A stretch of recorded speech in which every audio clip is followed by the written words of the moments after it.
환영합니다. 제3회 한국 점프 디스커버리 서밋에 참석해 주셔서 감사합니다. 점프 17 소개를 맡은 점프 한국 지사장 민철희입니다.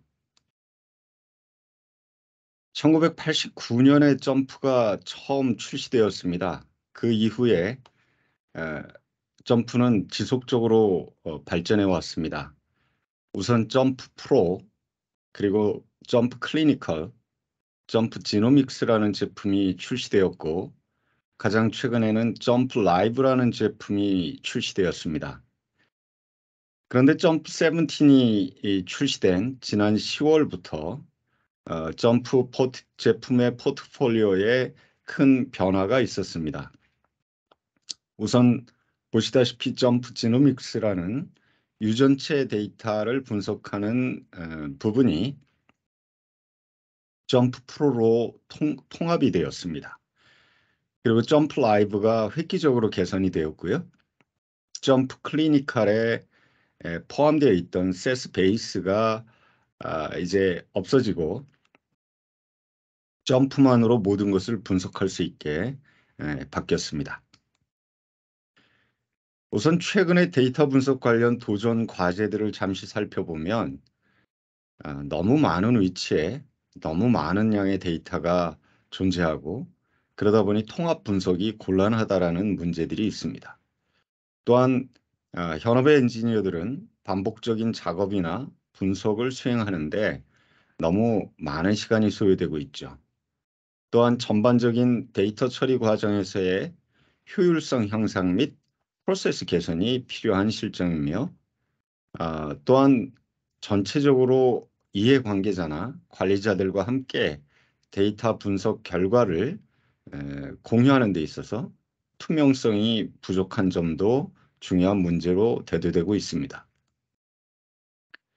이러한 데이터 분석에 관련된 전체적인 업무 흐름을 좀 더 빅픽처, 큰 그림으로 살펴보면 다양한 데이터로부터 최종적인 인사이트를 얻고 의사결정을 해서 부가가치를 얻는 데까지 그 중간 과정에는 데이터의 액세스 또는 블록이 그리고 정제 과정, 그리고 데이터의 시각화 및 모델링 과정, 그리고 데이터를 구성하고 공유하는 과정, 크게 이렇게 세 개의 과정으로 나눠볼 수 있겠고요.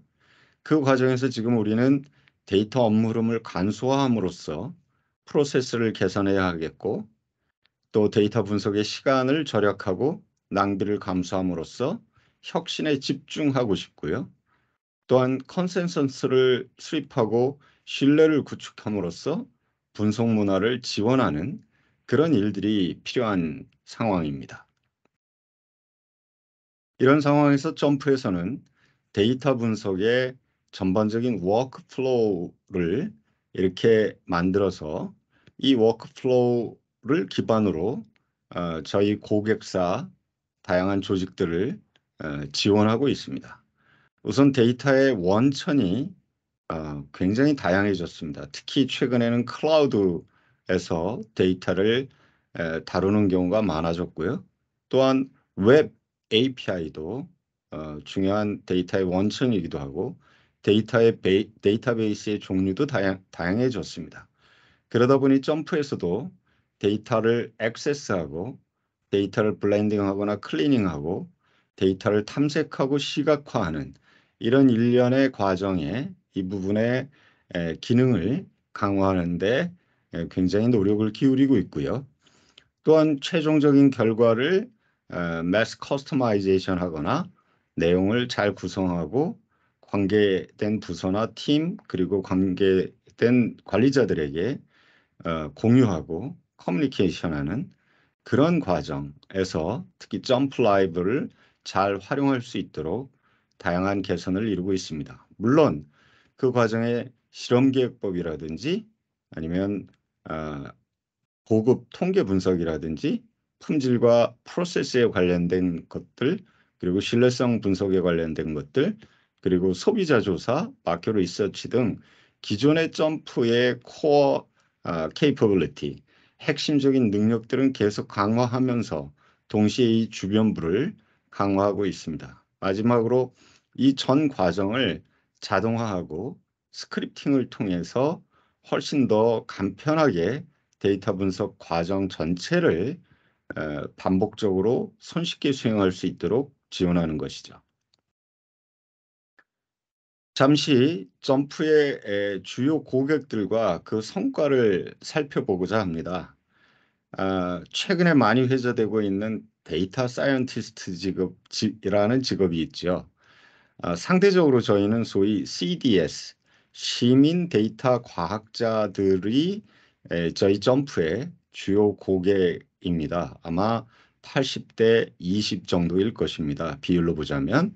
즉, 현업의 R&D 또는 제품이나 공정기술, 품질 등의 과학자 및 엔지니어가 저희 점프의 주 사용 계층이자 고객이라고 할 수 있겠습니다. 산업별로 살펴보면 반도체, 제약 바이오, 화학, 소비자 제품 산업이 아무래도 전통적으로 어, 데이터의 가치가 높았고 저희 제품을 많이 사용하고 있는 고객들이 에, 존재하는 그런 산업군입니다. 우선 반도체 산업에서의 성과들을 살펴보면 BCA라는 이태리에 본사를 두고 있는 반도체 회사의 경우에는 엔지니어들의 직무 만족도 향상이 260%나 되었다라고 하고요. Cgate이라는 회사에서는 점프를 통해서 회사에 지속적인 가치가 제공되고 있다. 그리고 폴라 세마이컨덕터의 경우엔 공정 능력 지수가 83% 개선된 그런 우수한 사례들이 있습니다. 또한 제약 바이오 분야의 론자라는 회사는 수율이 2배가 증가하고 존슨 매피라는 회사는 R&D 시간 및 리소스를 50% 절감했으며 머크는 효율을 35% 증대하는 성과를 거두기도 했습니다. 또한 화학 산업에서는 BASF의 경우엔 설계 시간을 75% 단축하는 결과를 얻은 케이스가 있고요. 다우의 경우에는 특히 오래전부터 식시그마를 추진하면서 수십억 달러의 절감 또는 가치 창출을 실현했다고 합니다. 또한 코닥의 경우엔 오염물질 발생량 감소를 30배나 만들어내는 그런 결과를 얻기도 했습니다. 소비자 제품, 소비재 산업에서는 대표적으로 일본의 기린이라는 맥주 회사는 고급 감각 분석을 점프를 이용해서 수행하고 1위 맥주로 등극하기도 하고요. 크래프트의 경우에는 분석 시간을 50% 단축했으며 제너럴 밀스의 경우엔 점프 사용으로 역시 엄청난 시간이 절감되었다라고 말하고 있습니다. 자, 그럼 점프 16에서 점프 17으로 변화가 되었는데 사실 제가 보여드리는 것처럼 이 점프 지금 제가 보는 것은 점프 프로의 화면인데요. 점프에 처음 구동을 했을 때 나타나는 이 두 가지 화면을 비교해서는 도대체 뭐가 바뀌었는지 잘 알 수가 없습니다. 제가 좀 상세히 그래서 설명을 드리고자 합니다. 숨겨진 기능들과 가치에 대해서요. 마치 숨은 그림 찾기 하는 것 같습니다. 보시면 여기 아이콘이 살짝 바뀌었고요. 그리고 여기 돋보기 모양이 하나 생겼는데 나중에 이게 무엇을 의미하는지 잠시 후에 설명드리도록 하겠습니다. 자세히 들여다보면 점프 17에서 바뀐 개선 사항들은 제가 알파벳 순으로 나열을 했는데요. 예를 들면 모델 드리븐 멀티베리에이트 컨트롤 차트에서부터 FD라든지 EasyDOE 그리고 HTTP 리퀘스트로부터 또 OSI 소프트 파이 임포트라든지 그 밖에 partial correlation node diagrams로부터 XGBoost improvements까지 약 60여 개의 개선 사항들이 존재합니다. 시간 관계상 이것들을 모두 설명드리기는 곤란하고요. 그중에 제가 고민해서 여러분들에게 지금 도움이 될 만한 것들을 설명드리려고 합니다. 아, 제가 지금부터는 점프에 직접 들어가서 보여드리도록 하겠습니다.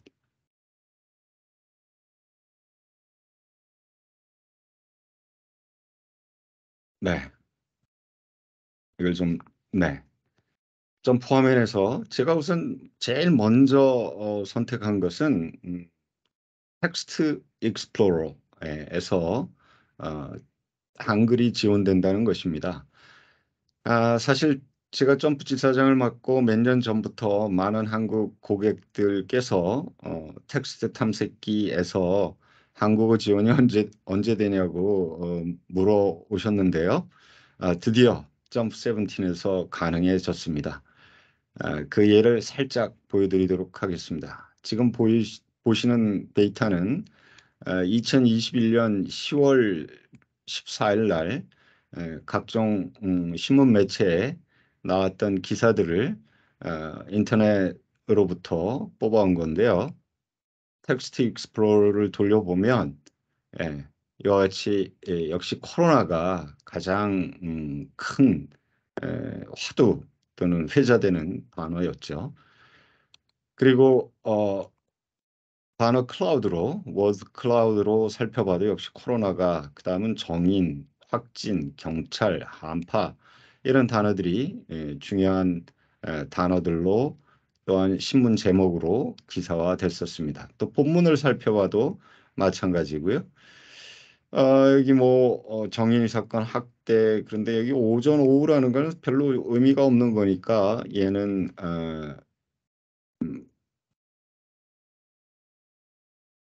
제가 잠깐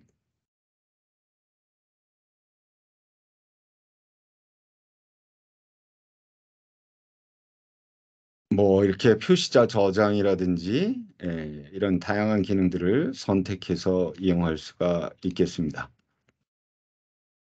또는 한 단어를 선택해서 어, 중지 단어로 추가하려고 했었는데 제가 깜빡했네요. 네, 중지 단어에 추가를 하면 그 단어는 여기에 나타나지 않죠. 이런 기능들이 모두 가능해졌습니다.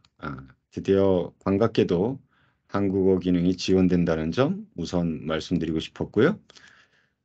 두 번째로는 search jump. 아까 제가 말씀드렸던 이 돋보기 모양입니다. 이 돋보기 모양은 현재 창에서 배경 정보를 찾을 수 있는 검색 기능입니다. 뭐 많이 사용하시는 구글의 search 기능과 비슷한데요. 점프 내에서 수행하는 여러 가지 분석 과정에 의문을 갖는 분석과 관련된 의문들을 해소할 수 있는 그런 아주 유용한 도구가 새롭게 만들어졌습니다. 점프 메뉴의 아이템이나 점프를 아시는 분들은 아주 좋아하시는 빨간색 그 삼각형 메뉴 안에 세부적인 사항이나 온라인 헬프 기능 등 다양한 것들을 찾아보실 수 있는데요. 예를 갖고 잠깐 보여드리도록 하겠습니다. 여기 키먼트 스터디라는 분석을 하는데 예를 들어서 분석을 하면서 X로 Y 적합 해서 UPH보다는 yield가 낫겠네요. yield를 이퀴먼트별로 분석해 봅니다. 그럴 때 여기 이런 분석이라는 게 나타나죠. 그럼 확인을 하고 이런 분석이라고 나타나는데 이 이론 분석이 뭐냐? 이걸 좀 찾아보고 싶다. 그럼 컨트롤 쉼표를 누르면 이와 같이 아, 무엇을 하시겠습니까? 하고 묻습니다. 그러면 제가 한글로 그대로 일원 분석 이렇게 쳐보겠습니다. 그러면 어, 평균 안오바, 뭐 대조건 비교, 분위수 다양한 분석 내용들이 나타나고 여기 이런 분석과 관련된 모든 표시할 만한 것들이 나오죠. 그러면 여기서 위치는 이렇게 된다. 그럼 표시를 해보세요. 그러면 이제 그 직접 그 분석하는 과정을 표시해 주기도 합니다. 이런 서치 기능은 여러분들이 궁금해하는 뭐 대표적으로 제가 가장 처음 점프를 쓸 때 궁금했던 거는 일전에는 T 검정이라는 게 메뉴에 나타나는 경우가 많았는데 다른 그 분석 소프트웨어에서는요. 이와 같이 여기 분석 메뉴에서는 저희 점프에서는 T 검정이 바로 나오질 않습니다. 그럼 여기서 T 검정하고 치면 T 검정이 바로 가능해지는 그런 것들이 아주 쉽게 점프를 분석할 수 있게 하는 기능이 되겠습니다. 네. 다음으로는 워크플로우 빌더라는 것을 꼭 설명드리고 싶었습니다. 워크플로우 빌더는 기본적으로 로그에서 점프 작업을 캡처하기 위해 이미 수행된 작업을 기반으로 하는 매크로 기록 기능 및 디버거입니다. 좀 설명이 조금 어렵게 느껴지실 수 있는데요. 분석 그 과정을 기본적으로 자동화할 수 있다. 그 자동화를 돕는다라고 쉽게 말씀드릴 수 있겠습니다. 파일에 새로 만들기에 여기 보시면 워크플로우라는 게 새로 생겼습니다. 자, 예를 들어 보겠습니다. 여기 이미 만들어진 워크플로우 빌더입니다. 우선은 첫 번째 단계부터 순차적으로 한번 분석을 실행해 보겠습니다. 네, 데이터 테이블 불러오기를 먼저 했고요. 그 다음 두 번째 분석 단계로 넘어가서 이제 디스트리뷰션 기능이 수행되겠죠? 네, 디스트리뷰션이 나왔습니다. 그리고 세 번째 단계로 이와 같이 디스트리뷰션을 정지를 했고요. 그리고 또 리포트를 또 공정 변수 선별에 대한 리포트를 만들었습니다. 이걸 처음부터 다시 시작해 볼까요? 네, 이런 식으로 분석 과정 전체를 워크플로우 빌더를 이용해서 아주 손쉽게 자동화할 수 있고 그것을 또 여러 가지 수정도 손쉽게 가할 수 있는 수행할 수 있는 그런 기능이 새롭게 추가되었습니다. 존 솔이 발표한 저희 이 디스커버리 서밋 발표 자료 중에도 상세한 내용이 포함되어 있으니까요. 살펴보시기를 바랍니다. 그 다음으로는 이지 DOE를 꼭 말씀드리고 싶습니다. 간편 DOE라고 우리말로는 번역이 되어 있는데요. 실험 설계 및 분석의 모든 단계를 포함하는 점프 17에서 사용할 수 있게 된 새로운 플랫폼입니다. 모든 정보, 데이터 및 메타데이터, 사용자 선택 내용이 단일 객체 내에서 유지되고 이 모든 것이 점프 세션 간에 새로운 유형의 점프 파일로 저장이 가능합니다. EasyDOE는 Guided, 즉 안내 모드와 Flexible, 가변 모드 두 가지 모드 중 하나로 사용할 수가 있는데요. 잠시 예를 들어서 살펴보겠습니다. 네, 이와 같은 화면이 DOE의 간편 DOE라는 새로운 기능을 통해 만들어진 결과입니다. 보시다시피 여기 안내 모드와 가변 모드가 있는데요. 가변 모드를 누르면 원래 기존의 실험 계획법을 수행하는 그런 과정의 화면이 되고요. 안내 모드가 되면 보다 더 다양한 안내들이 이루어져 있습니다. 이 한 리포트 안에서 윈도우 안에서 분석의 반응부터 요인 그리고 다양한 나머지 내용들을 어, 선택을 하고 입력을 하고요. 모형을 확인할 수 있고 설계 내용을 데이터를 확인할 수 있고요. 데이터 입력 내용을 한 번에 볼 수 있고 반응과 요인들이요. 그리고 요인 그림이 나오고 그리고 분석 결과 예측 보고서 이걸 한 폼으로 만들고 보고서 내보내기를 통해 PDF 형식이나 RTF 형식으로 결과를 어, 손쉽게 보고하는 형태로 어, 만들어낼 수가 있습니다. 그래서 초보자들 좀 DOE나 점프에 대해서 아직 그렇게 익숙하지 않은 분들에게는 아주 유용한 도구가 될 것이라고 믿습니다. 어, 네. 다음으로는 프로세스 스크리닝이라는 기능의 개선 사항에 대해서 간단히 말씀드리겠습니다. 우리말은 공정 변수 선별 기능인데요. 이 기능이 이제는 선별이라는 분석에서 여기 선별이라는 부분에서 빠져나오고 여기서 품질 및 공정의 공정 변수 선별이라는 기능으로 포함되어 이동이 됐습니다. 이 기능은 선택된 많은 항목들에 대해 더 다양한 그래프를 제공하고 필터링 조건을 이용해 더욱 다양한 관점에서 손쉽게 개선 대상의 우선순위를 판단할 수 있고 또한 검토 및 판단의 근거가 되는 적합한 관리도의 선택 기능이 추가되었습니다. 예를 들어 보겠습니다.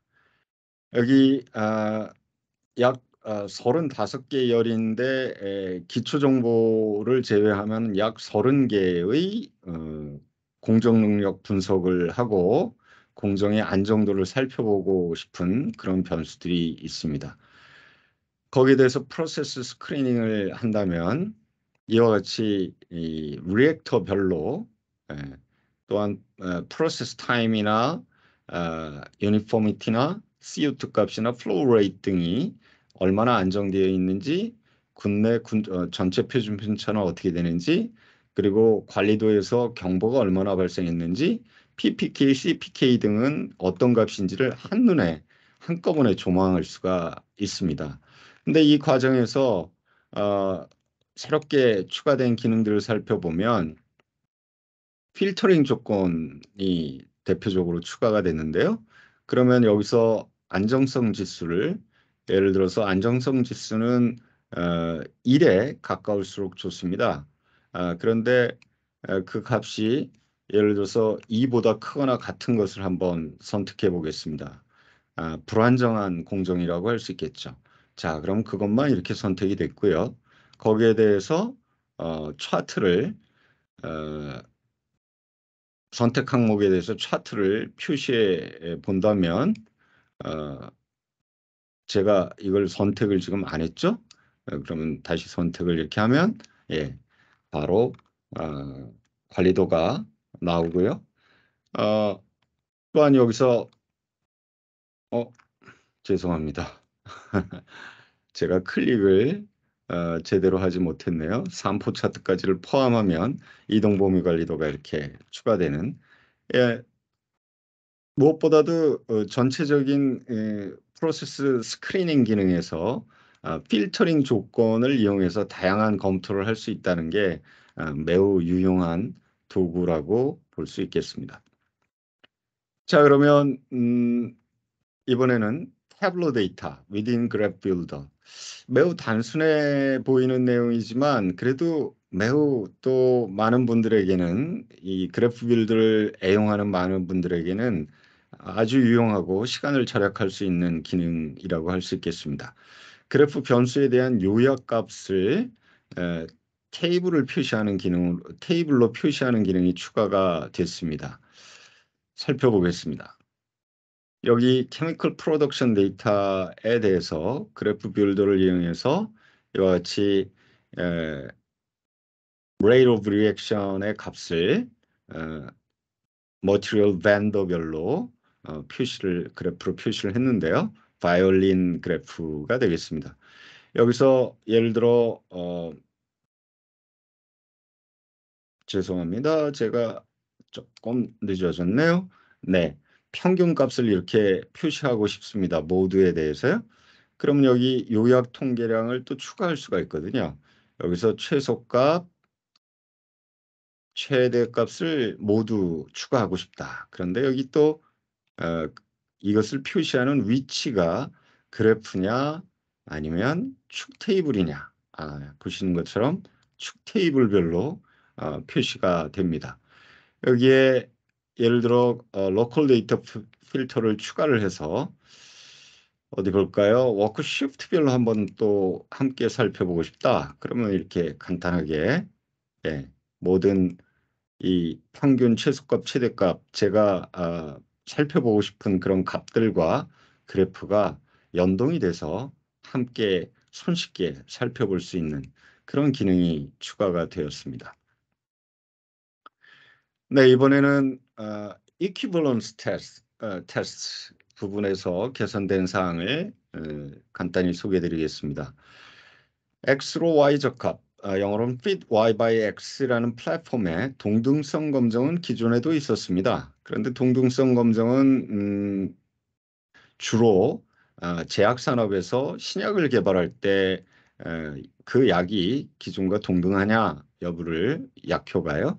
그런 걸 검증하는 방법으로 많이 쓰여져 왔습니다. 그런데 아, 거기에 우월성 또는 비열등성 검정도 추가가 됐고요.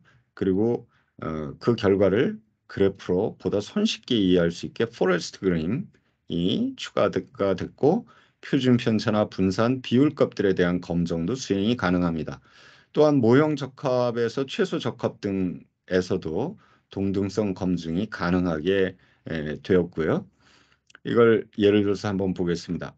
예, 이거는 제가 자세한 설명은 요거는 생략을 하고요. 사례를 들어서 사례를 가지고 말씀드릴 텐데요. 근데 이 동등성 검정은 제약 산업뿐만이 아니고 그 외에 다양한 산업에서도 적용될 수 있습니다.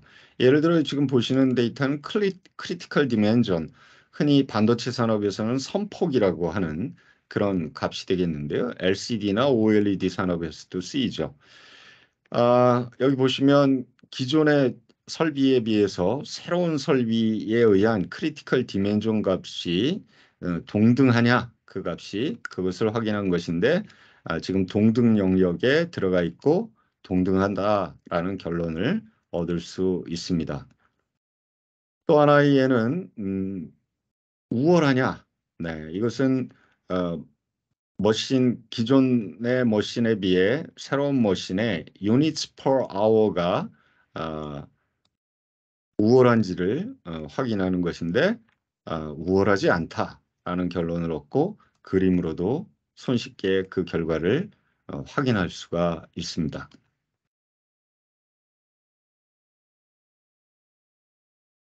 네, 그 정도 말씀드렸고요. 또 이 기능은 이런 컨트롤 차트에서도 이용할 수가 있겠는데요. 컨트롤 차트를 살펴보면 이와 같이 페이지별로 페이지 1, 2, 3별로 지금 손쉽게 눈으로 볼 때 산포가 상당히 줄어든 것처럼 보입니다. 근데 실제로 줄어든 것인지를 좀 통계적으로 확인하고 싶을 때 산포가 네, 보시면 표준 편차 비율이 동등한지를 검증을 했는데 페이즈 1과 2는 동등하고 2와 3 그리고 1, 3는 동등하지 않다라는 것을 결론을 손쉽게 확인할 수 있고 그림으로도 그 결론을 재확인할 수 있겠습니다. 네, 동등성 검정을 제약 산업과 그 외의 다양한 산업에서 이용할 수 있도록 보다 쉽게 결론을 해석할 수 있도록 돕는 그런 기능들이 추가된 것은 반가운 소식이라고 하겠습니다. 또한 아주 중요한 기능이 추가가 되었는데요. 디자인 스페이스 프로파일러입니다. 이 기능은 반응의 규격 한계를 만족시키기 위해서 요인들에 대한 규격 한계를 설정하는 데 도움이 되는 것인데요. FDA, 미국 식약처의 QBD, Quality by Design의 약자죠. QBD에서 사용하는 디자인 스페이스를 설정할 때 또한 그 외 다양한 산업에서의 제품과 공정의 규격을 설정하는 데도 도움이 될 것입니다. 이 기능을 사용하려면 그 반응에 대한 규격 한계가 있는 프로파일러와 하나 이상의 연속형 요인이 필요합니다. 예를 들어서 보겠습니다. extraction 데이터에 이 네 가지, 다섯 가지 요인이네요. 어, 다섯 가지 요인을 가지고 yield에 대해서 yield 규격을 만족시키는 그런 규격을 만들고 싶습니다. 디자인 스페이스 프로파일러를 열어보겠습니다. 여기 중요한 요인은 이렇게 다섯 가지로 선정이 됐습니다. 자, 그럼 예측 프로파일러에서 최적화 및 만족도 기능 옵션에서 만족도를 최대화하겠습니다. 그리고 나서 설계 영역 프로파일러, 이게 바로 디자인 스페이스 프로파일러인데요. 영어로는 여기에 프로파일러에서 각 반응에 대한 비율 표시를 한번 해보겠습니다. 그러면 현재 이 최적 조건으로는 규격 내 비율이 약 40%밖에 안 나옵니다. 이것을 규격 내 비율을 높이는 그런 이 요인들의 규격 하한과 상한을 결정하려고 합니다. 그러면서 간단히 보시면 얘가 요 파란색 점이 있는 부분이 위로 올라갈수록 네, 규격 하한이 메탄올의 규격 하한이 바뀌면서 규격 내 비율이 네, 점점 증가하는 걸 알 수 있습니다. 조금 더 증가시켜 볼까요? 와, 예, 거의 100%에 가까운 비율로 조정할 수 있습니다. 네, 이런 식으로 이 세부 요인별로 규격을 어떻게 설정하면 반응치의 규격 내 비율이 즉 양품률이 가장 우수한 결과가 되는지를 손쉽게 조정하면서 살펴볼 수 있고 최종적으로 설정할 수 있도록 돕습니다. 또 하나의 예를 보겠습니다. 네, 이 예를 살펴볼게요. 여기는 범주형 요인도 포함이 되어 있습니다. 아까와 마찬가지로 예측 프로파일러에서 만족도를 최대화한 뒤에 설계 영역 프로파일러에서 각 반응에 대한 비율을 표시하겠습니다. 그럼 규격 내 비율이 현재는 0.480, 약 48%에 해당이 됩니다. 그럼 제가 조정을 해보겠습니다. 어떻게 하는 게, 이걸 이렇게 올리는 게 좋겠죠? 왼쪽으로 이동을 시키니까 레이시오 값의 규격 상한이 바뀌었고요. 얘는 범주형입니다. 이미 92%에 거의 도달을 했네요. 양품률이. 얘를 조금 더 조정해 보겠습니다. 그랬더니 100%가 됐죠. 그러면 여기서 그런데 범주형 변수 두 가지에 대해서는 어느 걸 선택하나 마찬가지일 것 같습니다. 이걸 풀어볼게요. 네. 반대로 하나의 생의 수준을 선택해야 되겠죠? 네. 이렇게 하면 조금 낮아지네요. 이런 식으로 범주형 변수를 포함한 설계 영역 설정이 가능하겠습니다. 제가 아주 간단하게 보여드렸습니다만 정말 제가 볼 땐 대단한 기능이 되겠습니다. 많은 분들에게 도움이 될 것이라고 믿습니다. 네, 디자인 스페이스 프로파일러 말씀드렸고요. 아, 끝으로 그냥 간단히 말씀으로 소개드리고 싶은 거는 점프 라이브의 개선 사항입니다. 새롭게 점프 라이브에서 점프를 사용하는 분들이 점프의 분석 결과를 점프 라이브를 이용해서 공유를 할 때 또는 데이터베이스에서 자동으로 리포트를 만들어낼 때 리프레쉬 기능이 추가가 돼서 5분 단위로 최소 데이터를 가져다 리포트를 리프레시 할 수 있는 기능이 추가가 되었습니다. 별도의 시스템을 구축하지 않고도 점프 라이브를 이용해서 점프의 리포트를 손쉽게 계속 거의 실시간으로 보실 수 있겠고요. 또한 DB 데이터를 가져오는 대상으로서 OSI 소프트 파이 임포터라는 기능이 만들어져서 여기 제가 데이터베이스에 OSI 파이 서버에서 가져오기 기능이 추가가 되었습니다. 그래서 훨씬 더 다양한 데이터 소스로부터 데이터를 가져다 손쉽게 분석할 수 있게 되었습니다. 네, 여기까지가 제가 준비한 데모 내용이고요. 다시 한번 제3회 한국 디스커버리 서밋과 점프 17을 통해 더욱 멋진 경험을 하시기를 진심으로 바랍니다. 감사합니다.